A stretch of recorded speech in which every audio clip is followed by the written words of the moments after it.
Olá pessoal, no vídeo de hoje a gente vai fazer aí sobre Iluminismo parte 3 e o grande final, tá? Vamos falar sobre os economistas liberais, fisiocratas e os déspotas esclarecidos, tá bom? Então vem comigo que o vídeo vai começar. Bem pessoal, vamos falar aí sobre os economistas liberais, tá? Vamos falar um pouquinho sobre essa filosofia, tá? Como ela funcionava. Bem, os pensadores do século XVIII pregavam o fim da intervenção do Estado na vida particular dos indivíduos e na vida pública. O que seria essa intervenção do Estado? O Estado ele não poderia controlar e não deveria controlar a vida das pessoas particular, que nesse caso aí envolve essa questão do pensamento. Não deve controlar o que as pessoas vão dizer ou o que as pessoas devem estudar, não. O Estado ele tem que deixar as pessoas livres, certo? Vão promover a crítica ao mercantilismo, propondo o fim da intervenção do Estado na economia. Quais das práticas mercantilistas, no caso, era com a intervenção do Estado? Era chamado Pacto Colonial, onde a colônia só pode comercializar com a metrópole. E também essa questão aí do protecionismo, industrialismo, balanço comercial favorável, metalismo, todas essas práticas, certo?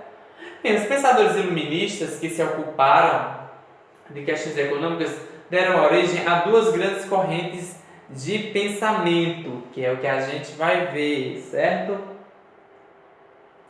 Uma delas é a fisiocracia. Bem, eles acreditavam que as atividades econômicas naturais, como a agricultura, a mineração e o extrativismo, eram mais importantes para a prosperidade do país do que o comércio.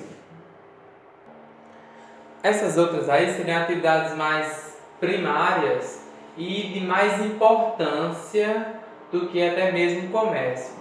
As demais atividades econômicas, como a manufatura e o comércio, seriam mera consequência das riquezas produzidas das atividades agrícolas, porque o comércio ele vai depender justamente dessa questão agrícola, né, para poder continuar. Aí alguns pensadores fisiocratas, né, François Kensler e Turgot, muito conhecidos os dois, Mirabeau e Don Menors. Nós temos aí Vicente Gournay. Ele é o autor da célebre frase: deixe fazer, deixe passar. O mundo fala por si mesmo. A mais famosa frase do liberalismo econômico. A expressão que designa o ideário fisiocrata contra a política intervencionista do mercantilismo. Preste atenção, deixe fazer, deixe passar. O mundo vai por si mesmo. Ou seja, as coisas vão se encaminhar aos poucos, no seu tempo. O Estado não precisa intervir diretamente.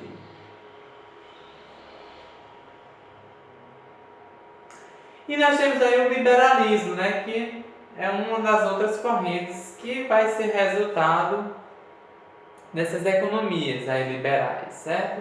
E o liberalismo, o grande nome é Adam Smith, que é considerado o pai da moderna teoria econômica. E o que era que Adam Smith pregava, certo? Bem, ele afirmava que o trabalho era a verdadeira fonte de riqueza. Somente um trabalho duro, concentrado, organizado, certo? Ele acreditava que certa interferência governamental na economia eram toleráveis, desde que se destinasse a prevenir a injustiça e a opressão ou incentivar a educação e proteger a saúde pública. Ou seja, o Estado ele deve intervir sim. As pessoas não podem ser simplesmente livres, certo? Porém, deve-se ter um cuidado na hora dessa organização, na hora que está sendo feito isso. Então é isso que ele prega. O Estado deve intervir, mas deve-se ter cuidado com essa intervenção, certo? Só para a gente já ter uma noção melhor.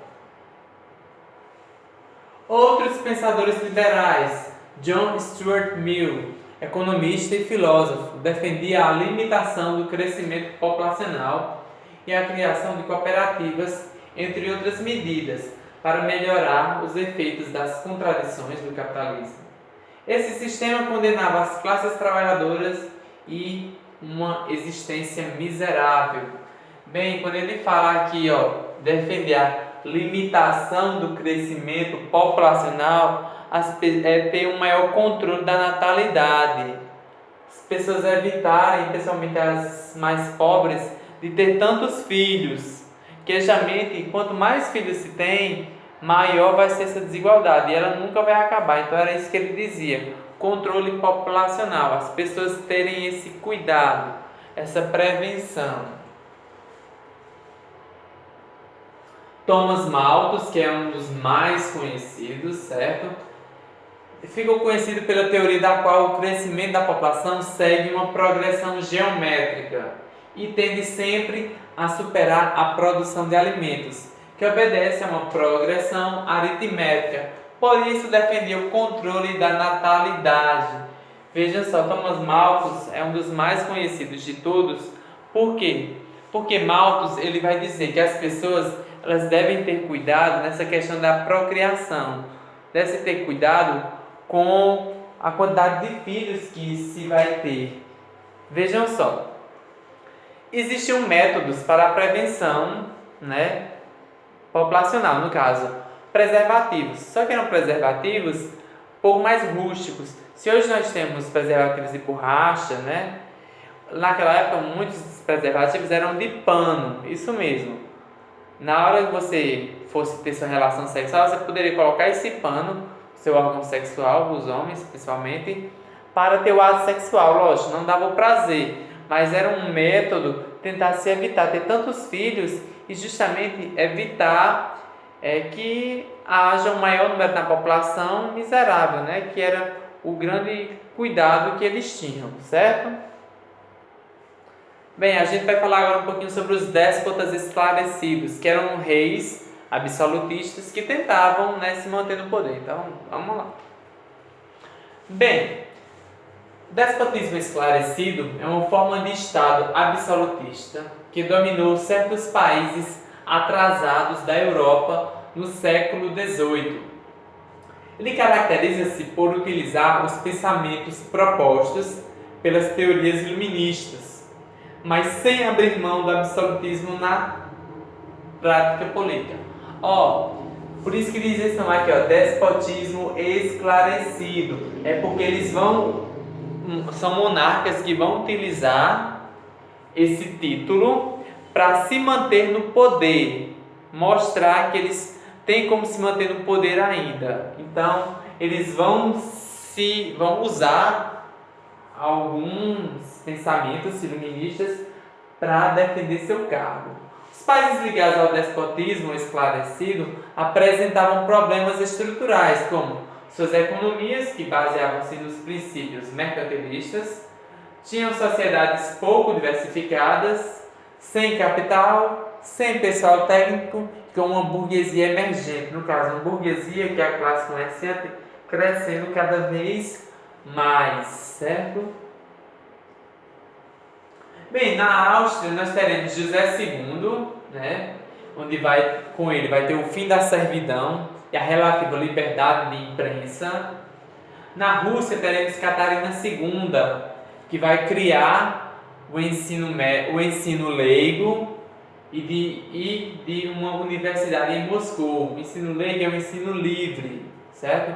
Na Prússia nós teremos Frederico II, chamado o Rei Filósofo. Ele eliminou as torturas em seu país e criou o ensino obrigatório. Está vendo aí? Ideias que eram do iluminismo, certo? Em Portugal nós teremos José I, que será orientado pelo Marquês de Pombal, ou ministro de Pombal. Ele vai combater a influência inglesa na economia de seu país, incrementar a produção industrial e combater a influência política da igreja no seu país, atacando e expulsando os jesuítas do reino. A gente sabe que Portugal sempre teve uma ligação grande com a Igreja Católica. Na Espanha teremos Carlos III, orientado pelo ministro Aranda, onde ele vai reduzir a tortura e a influência da Inquisição no país e também expulsar os jesuítas. Então, bem, pessoal, é isso, tá? A gente vai ficando por aqui e aguardo que em breve teremos novos vídeos aqui no canal, tá? Um abraço para vocês e até a próxima.